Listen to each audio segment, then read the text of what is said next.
Et pour en savoir un peu plus sur ce secteur, nous recevons Caroline Nora-Pindi, présidente honoraire des femmes architectes du Congo. Bienvenue, madame. Merci beaucoup, monsieur Rodin. Alors, en tant qu'architecte, que représente pour vous le fait que vous ayez une journée consacrée essentiellement à votre métier? C'est un honneur et c'est une très belle trouvaille. Parce qu'en fait, moi j'ai toujours dit que l'architecte, c'était le co-créateur de Dieu.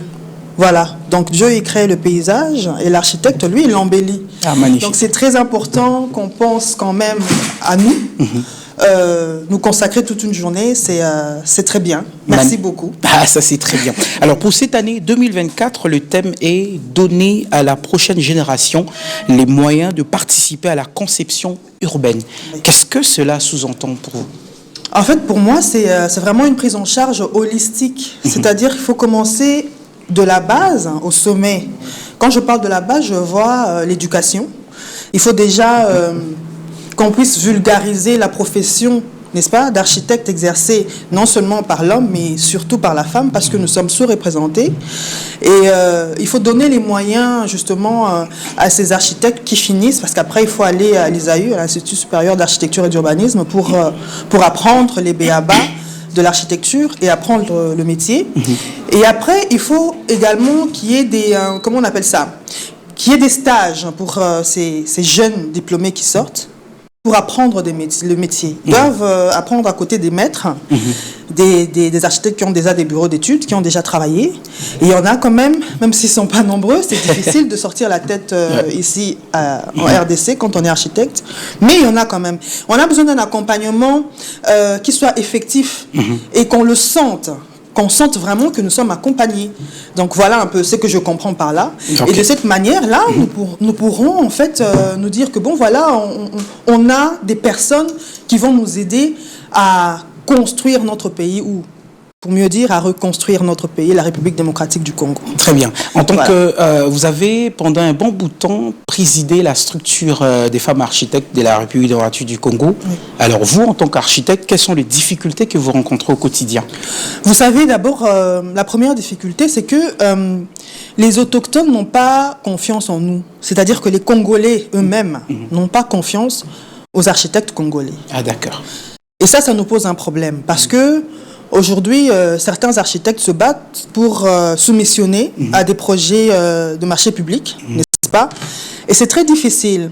C'est très difficile parce que beaucoup préfèrent aller vers les Chinois, préfèrent aller vers les Turcs, vers les Égyptiens, parce qu'on a l'impression que c'est les meilleurs. On n'a pas confiance aux produits locaux.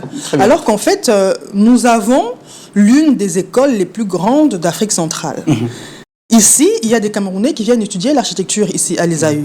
Il y a des Gabonais qui viennent étudier l'architecture ici. Donc il faut absolument que nos dirigeants puissent valoriser, n'est-ce pas, cette profession et qu'ils puissent nous faire confiance. C'est difficile, comme j'ai dit, de pouvoir créer son propre bureau d'études parce qu'il faut des moyens. Et c'est encore plus difficile de se missionner, n'est-ce pas, à des marchés de l'État parce qu'on va te demander des tas de garanties. Très bien. Et quand tu viens de créer ton bureau d'études, c'est compliqué. Très bien. Alors, vous avez parlé de la confiance, mais est-ce que vous pensez que ces secteurs est mieux régulé en RDC? Car nous avons assisté à plusieurs problèmes, surtout cette année, liés au manque d'expérience dans les chefs de certains ingénieurs. Vous avez vu des cas ici, diront cette année 2024. Je veux dire des bâtiments qui s'écroulent, etc. C'est très grave. C'est très grave, mais nous avons une solution, nous avons une police.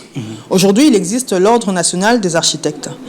Et c'est très important. Pour qu'on puisse t'appeler architecte et que tu puisses exercer, tu dois avoir un numéro d'ordre.